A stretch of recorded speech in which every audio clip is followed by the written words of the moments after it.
So we're here for round one, and this is kind of the danger of playing decks like this, where your deck doesn't really work unless you have the enablers, and this hand certainly has no enablers, and it just has a bunch of basically expensive cards. Like the cuts are going to cost too much mana. So if this hand had like a Satyr Wayfinder or something, I'd be all about it, but instead we have to mulligan, unfortunately. And this is basically the same hand, so I don't know, kind of unfortunate. Pharaoh's list had a lot of Commune with the Gods, which you don't necessarily see a ton of in these lists. Most of them are just like value whip decks, and this deck is actually playing more things that put things in the graveyard, so like you have more enablers. So things like this will happen from time to time, but his list does a lot to mitigate that type of effect, but yeah, not much you can do. And this hand is good, so another like a benefit of playing a deck like this, where sometimes you have the bad 7 and 6 card hands, you can mull to 5 and still have a hand like this that is still relatively powerful. So since you're a synergy based deck, you don't actually need a bunch of cards. You're not necessarily trading one for one a bunch, and if you have your engine going, then it doesn't really matter what they're doing. Like you're gonna beat them in the long game, and it's not about just hard cards.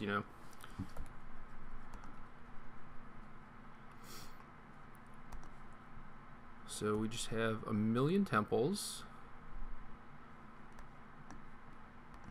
and that's good. I mean, we have perfect mana, and I like the use of more temples and more untapped lands instead of things like Opulent Palace. Like you might think that since we're a 3-color deck, we need to first max out on palaces before we even touch temples, but that's not really true.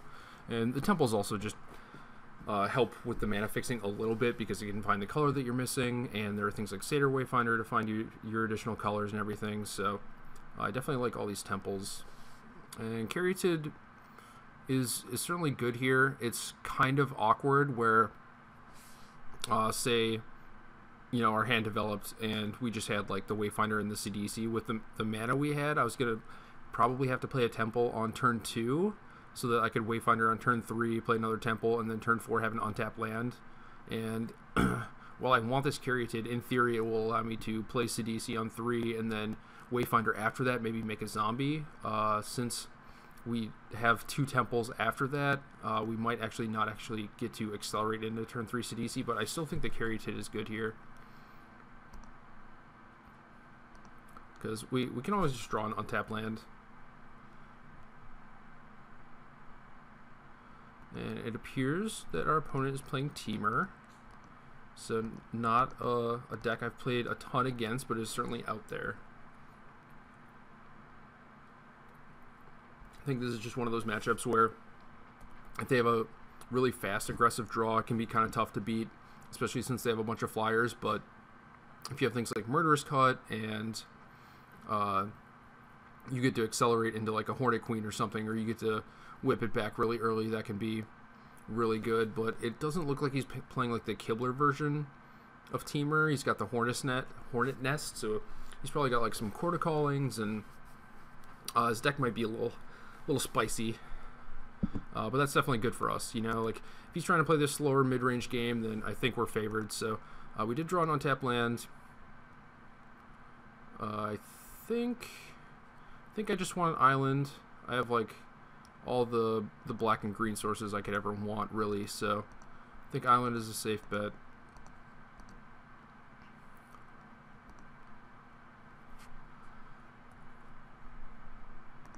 And we mill 3, unfortunately, don't get any zombies, so if he kills Sidisi, it's kind of unfortunate. Just looking at the list here, the deck does have 27 creatures, so basically a coin flip to hit. Every other card should be a creature, so a little unfortunate to miss, but that'll happen. And then because of the Hornet Nest, it might be actually kind of awkward to attack with Sidisi here, but first things first, we're going to Wayfinder.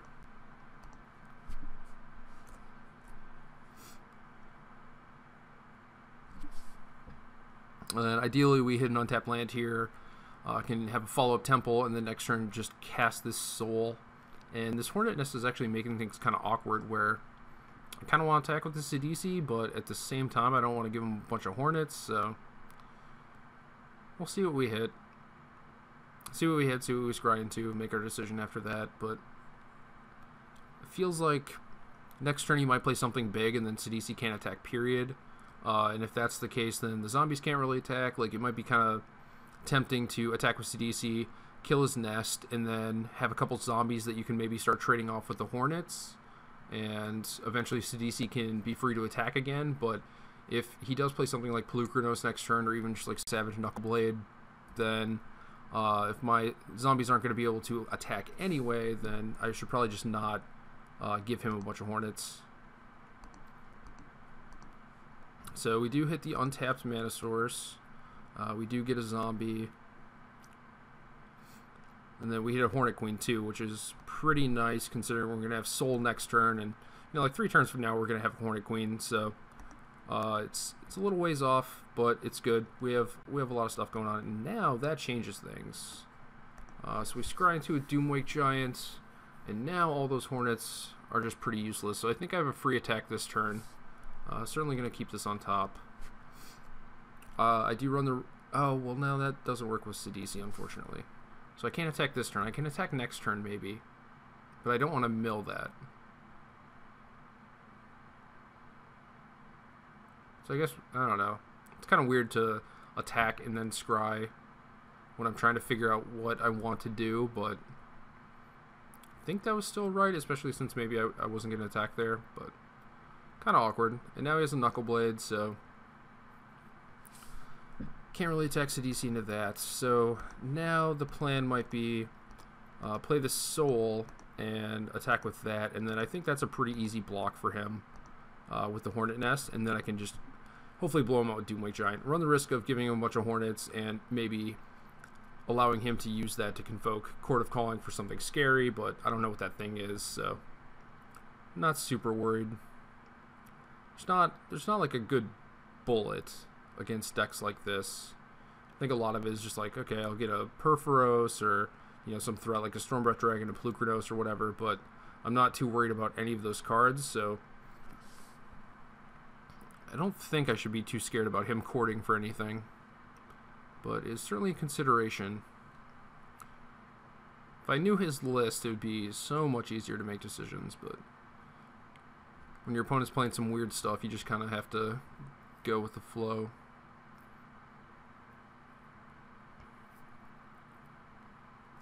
Yeah, I think this Soul is going to be pretty good. 6/6 is pretty tough for him to beat, and unless he wants to try and trade Knuckleblade for it, it encourages him to double block, and then, you know, the Death Touch kind of gets him, and I can get a Hornet Queen back, and then reuse it from the graveyard, you know, so as long as I'm not getting beaten down, this Soul is going to be pretty good against him. And his draw seems like it's pretty slow. He's missing some land drops and stuff, so. Now he has Ash Cloud Phoenix, which is kind of nice. I think at this point, I just attack with the Soul. But since I have the Soul, I could also attack with Sidisi and try and get a zombie. Yeah, I think I should attack with Sidisi anyway, because he's almost certainly going to put the Nest on the Soul and Knuckleblade on Sidisi, and then I can blow him out with Doomwake if he doesn't see that coming, but he might play around that and just put like the Knuckleblade on Sidisi, but even still, I'm fine with that. So yeah, I think I have pretty safe attacks here.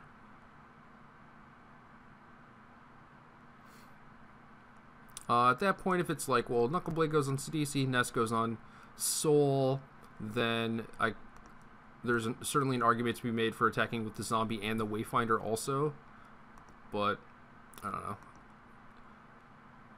I kind of want to just get him with the Doomwake and kill his Phoenix. I don't want to give him the chance to like trade Phoenix for a Zombie.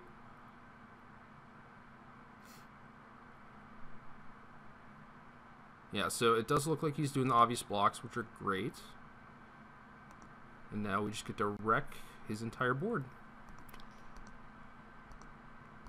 So, Doomwake Giant, hell of a card. We even drew the Courser, so we have more action going on next turn.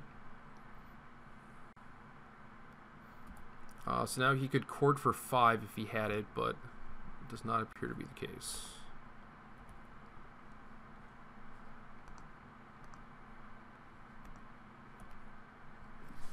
extra lands are helpful. You know, we're probably going to be using our mana every turn, but I think you just scry that land at the bottom.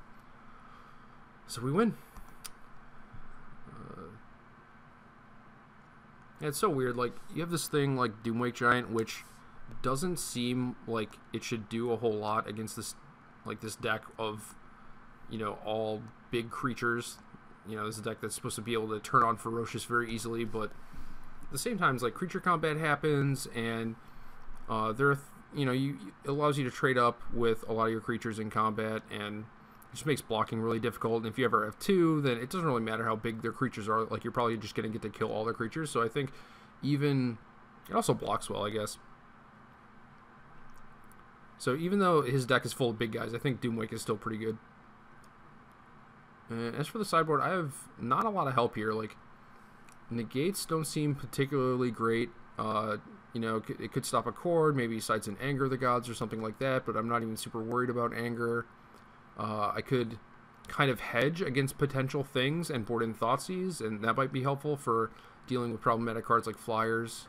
Ashioks almost certainly don't come in here. He probably doesn't have many Reclamation Stage targets, and then, you know, Drown and Liliana just don't seem really good here, so I could see boarding in a couple Thoughtseizes, but not really sure what I want to be cutting outside of Pharika. I feel like trimming on, like, Commune with the Gods might be pretty reasonable, but the Doomwakes all seem good. I like the Soul. I like all the Whips and the Queens, so I think I'm just going to try a couple Thoughtseizes here.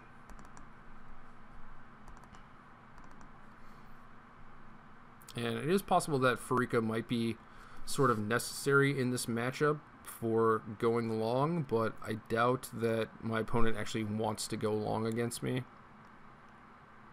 And if he tries, I might just have him dominated anyway, but there's certainly some merit to keeping in the Pharika when you have Doomwake Giant and you think the game is going to go long, because then you have like this engine where just every couple turns you can just kill other creatures. But that seems pretty reasonable to me. Like, I don't think the Thoughtseizes are great here, and if he was more aggressive, I would probably not bring them in, but the Hornet Nest is kind of a tell for him to be, like, a little bit more mid-rangey, a little bit slower. That could just be, like, his defensive card. You know, like, some of the Teamer decks play Lightning Strike, and maybe that is just, like, his answer to beat down his like, early removal spell. Maybe he is just a fast deck, and then putting in Thoughtseize might be kind of bad. You know, it's like every couple points of damage you take adds up when your opponent has stuff like Teamer Charm and Crater's Claws that can force through the last few points of damage, but hopefully either Thoughtseize snipes those cards or just gets rid of his Flyers, and then he never has an opportunity to put me in range of those.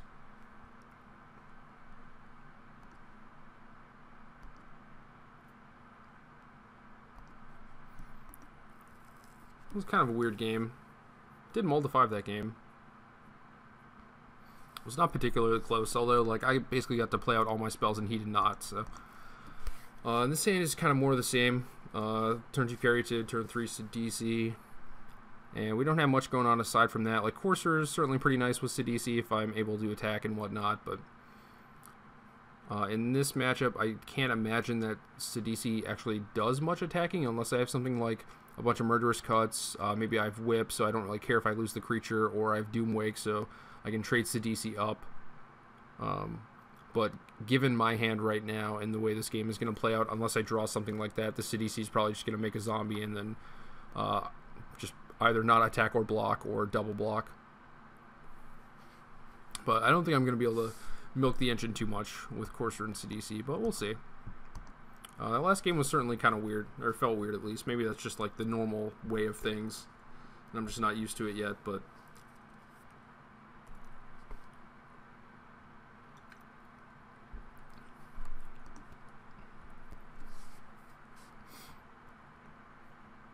so pretty boring. Early couple turns, a couple tap lands. Nothing super out of the ordinary. I feel like this is how most of the games are going to start with these 3-color decks. We're both playing Elvish Mystic, almost certainly, but I only have 2 in my deck. And it's pretty tough. It's probably pretty tough for him to play his on turn 1. Like, he might have like 4 Coast, 4 Forest, 4 Foothills, somewhere along those lines. Maybe some mana confluences, so like anywhere from like 10 to 15 green sources. If he's on the higher end of that, then it's pretty easy for him. But even if he has a bunch of tap lands, it might not be worth it to just play the Mystic on one.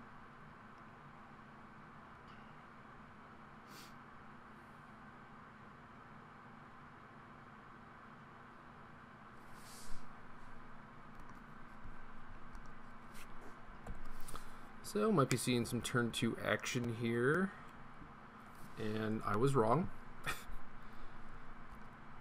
So, what land I play here kind of gives off a little bit of information. I don't think it's really information that matters all that much. I don't think no matter how I sequence my lands, unless it's like pain land, that I'm going to be taking damage from them. But generally, the pain lands are like the last lands that you'll play out of your hand. So if I go like Caryatid off a forest, then Caryatid off a swamp, or Sidisi off a swamp, and then I start playing pain lands, and it's like, okay, well now he's like out of mana. So if I lead with Llanowar Waste, he might think that I'm shy on mana, and I don't think that's going to change anything necessarily. But I also think it's relatively low cost.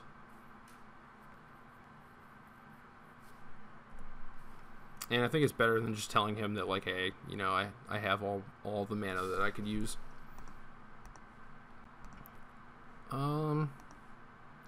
Well, that was probably a mistake.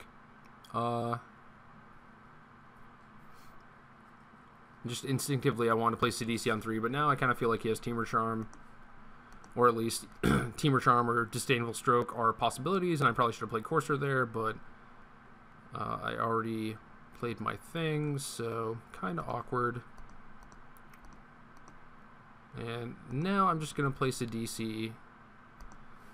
Not just because it's kind of awkward, but just like using my mana better now. And I don't think, like, he might play a creature on his turn and then I have this window to resolve my thing, but even then, I don't think that Sidisi is particularly good here. It's not like I'm going to run away with the game with it, or at least I don't expect that. So I'll just walk my thing into his Charm and not really care too much about it, because I don't even think that Sidisi is necessarily my best card. It might actually be one of my worst cards.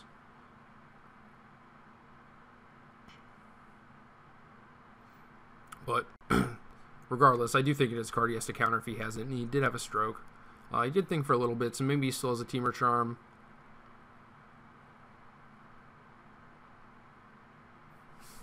Could just be using that for the fight mode, potentially.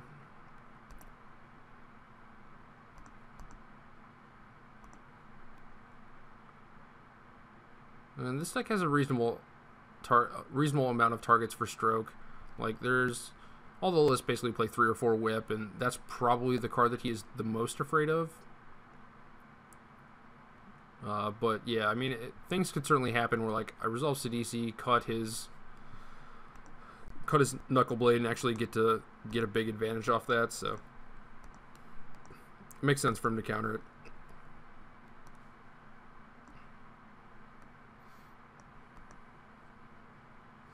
So did not hit a land with our Courser, and then now we're going to play Caryatid, or play Wayfinder to mill this Caryatid.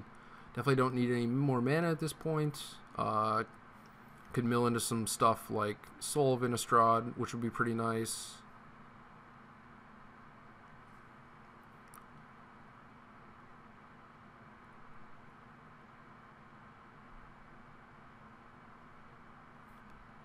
Kind of makes me think that this deck might want some more action out of the graveyard for when I don't have a whip, but there are 4 whips and a bunch of communes, and granted I cited out a commune, but it feels like most of the games this deck should be able to find whip if it needs it, or if it wants to find it, rather.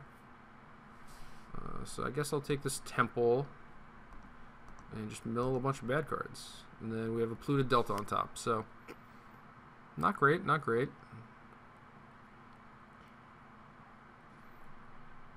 At the end of the day, we just have a bunch of mana. So definitely want a Hornet Queen here soon.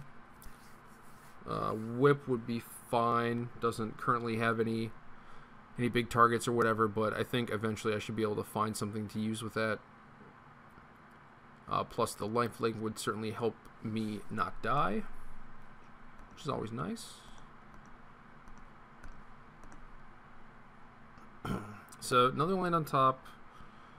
Kind of want to, you know, I definitely want to play out this Temple and like try and find something relevant, or play out this Delta and try and clear off the top card, but it's just better to play the land for free.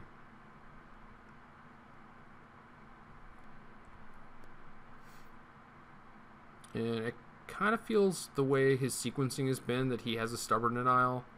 He's always had this mana open, and if he did have it, I think that would be correct in trying to play his Knuckle Blade around getting cut. So now I just have another Caryatid on top, and I'm definitely willing to trade either one of my coursers for this Phoenix, even though you can just flip it right back up. I feel like it's a pretty free attack.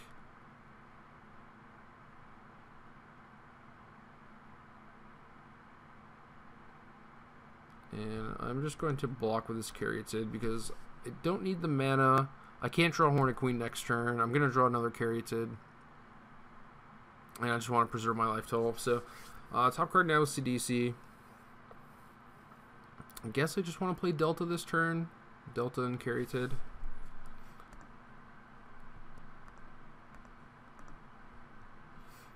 And I want to draw that Sidisi. I could certainly just crack the Delta and try and hit something better, or play the Scryland and try and hit something better, but I think this is reasonable. I'm at 15, I'm going to go to like 18 and then down to 14.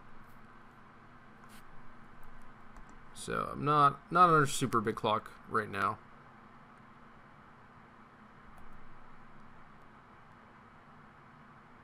And I guess I'm going to be chumping this turn as well with this Caryatid that I just played, so I think I'm free to just attack him for 5 with my little guys. You could always have Temur Charm to like try and force through some damage, but I don't think there's anything I can really do about that, and I just have these little guys anyway.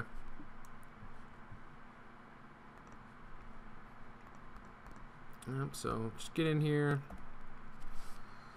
draw Sidisi next turn, and then hopefully by the trigger and the Delta and the coursers, I'll be able to end up with a pretty reasonable card on top of my deck.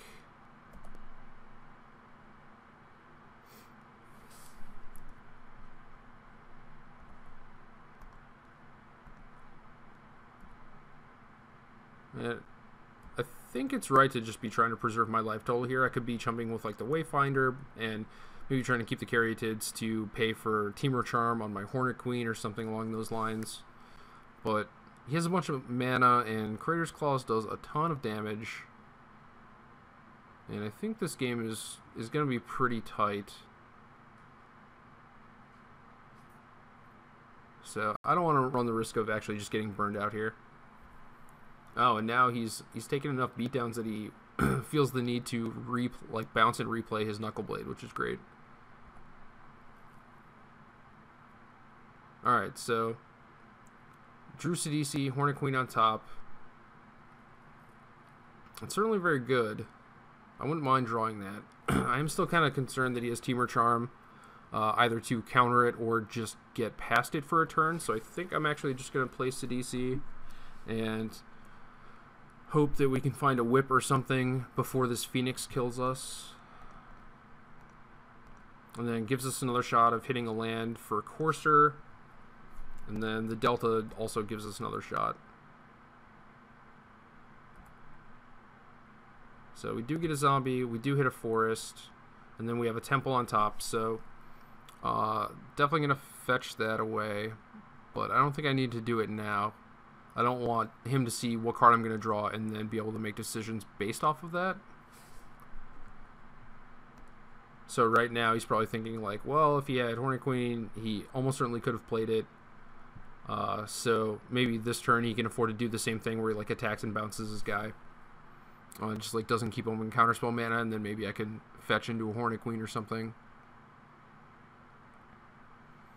And then maybe race before he can Temur Charm me out or claw me out. I don't know. But either way, just no reason to give him the information.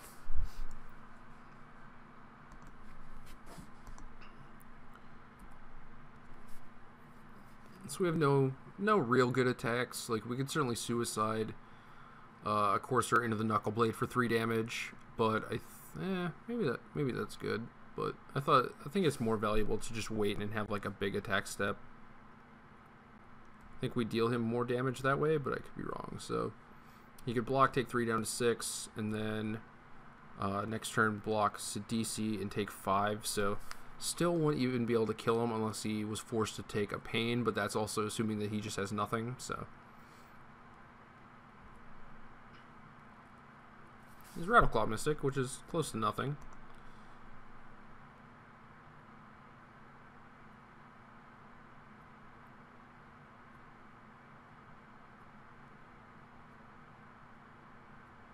So now the game's getting a little tighter. I'm at 10, he's at 9. And he kind of has the ground locked up, although I think I can make a pretty good suicide attack, but I'm still dead to a Crater's Claws, it looks like, unless I find a whip. Could also find a Thoughtseize, I suppose. That might help, depending on what he has.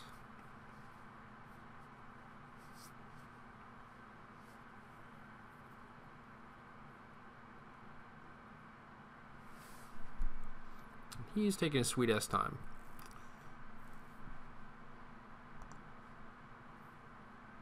And I do have Thoughtseize on top, so it makes things interesting.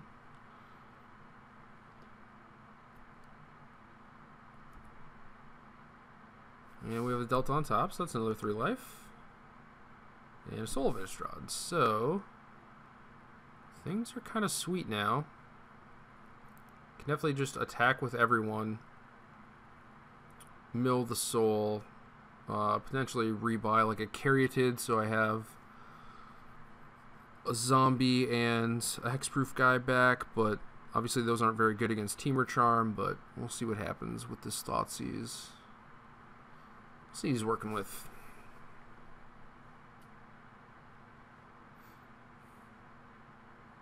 Yeah, I don't know if he's doubling or lagging, but pretty annoying.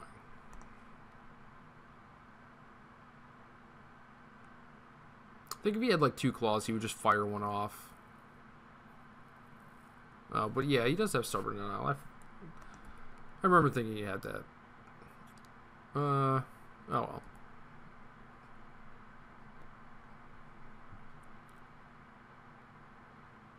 So that thing's gone. Now what do we got going on here? He's going to Lightning Strike my Sidisi before I get to mill the soul, which is pretty smart. But that's also a good sign because it means that I'm probably not in danger of getting burned out. So he can attack me to 10 and claw me for 8, plus I have Delta to actually gain a life if I need that. So he can't just kill me with Claw. But at the same time, I don't know, I can't really attack this turn because I can't really afford to take the hit on the crackback. So, a little unfortunate. The soul might end up being maybe a little bit too slow. Really needed to mill it and just get that jump start. Be able to play the queen next turn.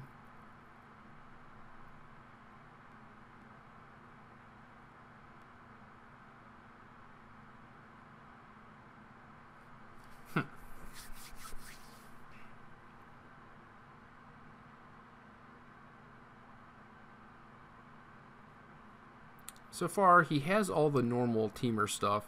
Maybe the Hornet Nest is just a random card that's in his deck. Now he's got an Arc Lightning, jeez. I'm not sure if that's good against my deck or not. Doesn't seem like it's very good. I guess it clears out most of the bees, which might be relevant. Alright, so now Knuckleblade's getting in. I feel like I should double block and force him to pump. I don't really want to take the damage, I know that, but it's a little unfortunate because then that means I gain 1 less life with this Delta and on potential future turns, but I think this is worth it because if I'm going to block, I should just block with both. I don't think there's really a good reason not to unless he has another 3 damage burn spell, but even then it's negligible.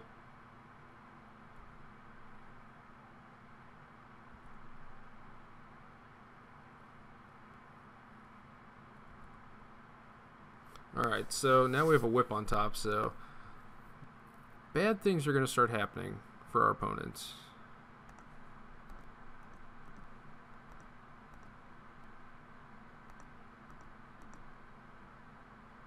And I'm tapping kind of poorly here.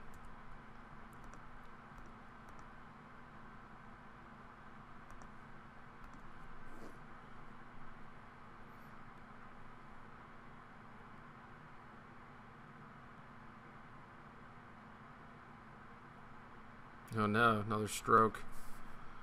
Okay. Might be falling a little behind now. I'm going to be able to whip back a queen next turn, so that'll certainly be helpful.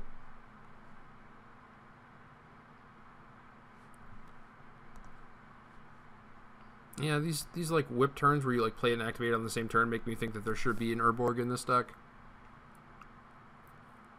It's kind of strange that there isn't one.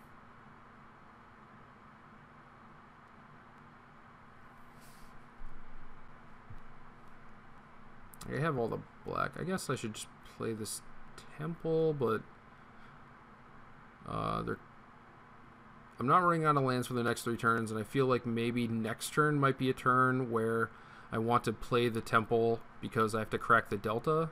So like say I crack the delta and it's like another bad card on top, like maybe I want to temple it away, but that's probably right. So yeah, just get this forest out here. Plan on blocking next turn, Courser on Knuckleblade, and then playing Whip. Hopefully that resolves, and then hopefully I can whip back the Hornet Queen. Okay. So this might be trouble. He's getting in there with the Mystic also. Kind of unfortunate. I want to block it, obviously, but I think I have to block the Knuckleblade.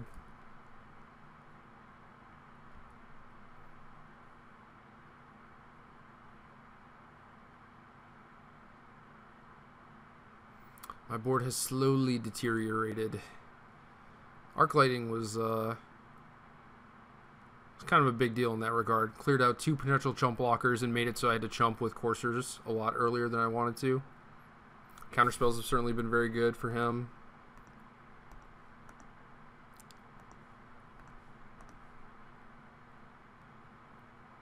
So the whip resolved. I go down to 3 and then back up to 5.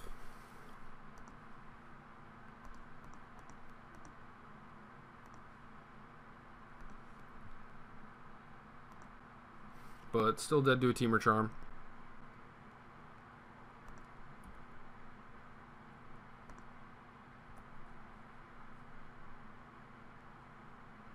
Does Sidisi do anything? I guess. Gives me a couple blockers. What am I looking for otherwise? Maybe Murderous Cut. I guess like a different Hornet Queen would be fine.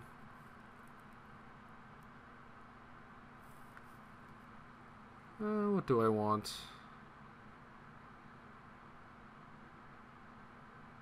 I think Cut is just like the only card I really need since I have an active Whip. You can certainly just kill the Whip, but I don't think he has a way to kill it.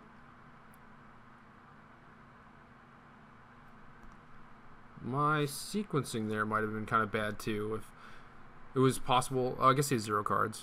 I didn't notice that, but yeah, if he had a Naturalize, it would have been better for me to crack the fetch line first, play Whip, and then activate it. But I guess, I don't know. If he had a Counterspell, that would have been kind of bad because then I cracked the land for no reason, but he also had no hand. So basically, I'm a big dummy.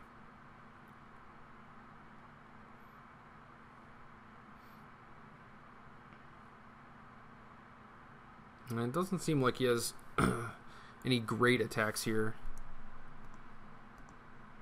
Like trading his things off for insects, which he can potentially swarm around with Teamer Charm, plus I gain life thanks to the Whip, so he does get his Phoenix back, and then he can flip that up and hit me for 2, but that just like negates me blocking in the first place. So I'm not sure how much that actually helps him.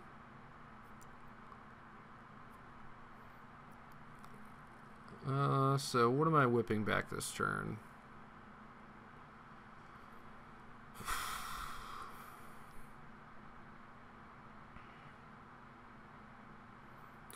It could just be Doomwake Giant to try to gain some life. That might be helpful. I could also just play Sidisi first and try and hit a Hornet Queen and then whip that back. But if I'm going to play Sidisi, Might just be better to whip the courser first, and then that makes that a consideration. Then maybe I want to like play a land off the top, and then have a better chance of hitting a creature with CDC. But I think it is probably just better to play CDC first and try and hit a queen.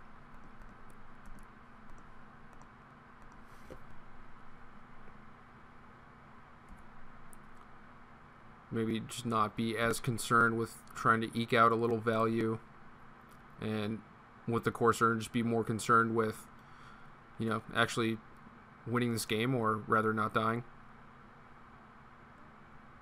I guess you can just block with the Knuckle Blade and bounce it with the Doomwake, so maybe it doesn't actually do anything. Could also just whip back another CDC and mill some more, and that might be better.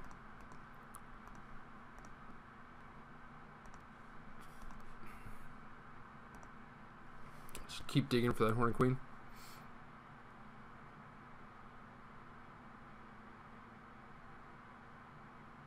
Yeah, I think I just want to keep the fake one, actually. And just get another shot at milling. And then if he kind of messes up with the Knuckle Blade, then I can actually gain some life also. I think I'm safe to attack with one insect. Guess there might have been some merit to keeping a 3-power guy back. Or, no, Teamer Charm doesn't. Yeah, that doesn't matter. So never mind that. We did hit the queen,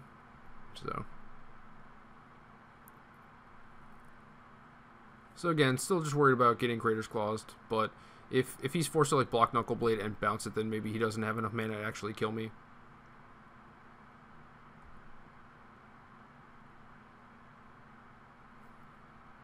We are currently zombie rich. And I think if this game, if this game lasts one more turn, I should be fine. Like, he's either going to be dead, or I'm just going to have so much life that he can't finish me off. It's also possible that he just times out. So, got a lot of potential avenues to victory here. I guess if he blocks and bounces, he also can't flip up his Phoenix, so that's another good thing. So yeah, I should definitely be attacking. I like having the CDC more than the Doomwake Giant also. Like, Doomwake in theory is supposed to be one more life, but I think he's just going to block and bounce, so that's kind of negated. And then CDC gave me an extra zombie and helped me find the Hornet Queen, or extra 2 zombies and helped me find the Hornet Queen. So I did lose my CDC, my real one, but I think that's fine when I have Whip going. It doesn't really matter too much.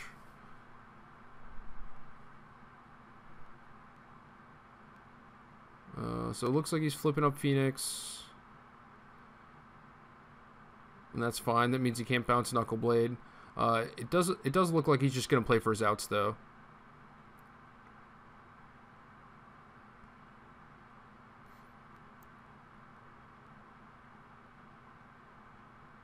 So yeah, he can claw me for exactly 9 if he has it. But that does not appear to be the case. So kind of close games. A few scary points there, but it felt like with both Whip and Hornet Queen, I should be able to race this matchup. Not easily, but well enough, really. And then he shows me his hand that has a claw. So that was probably not the card he had, right? He probably drew one of these other two.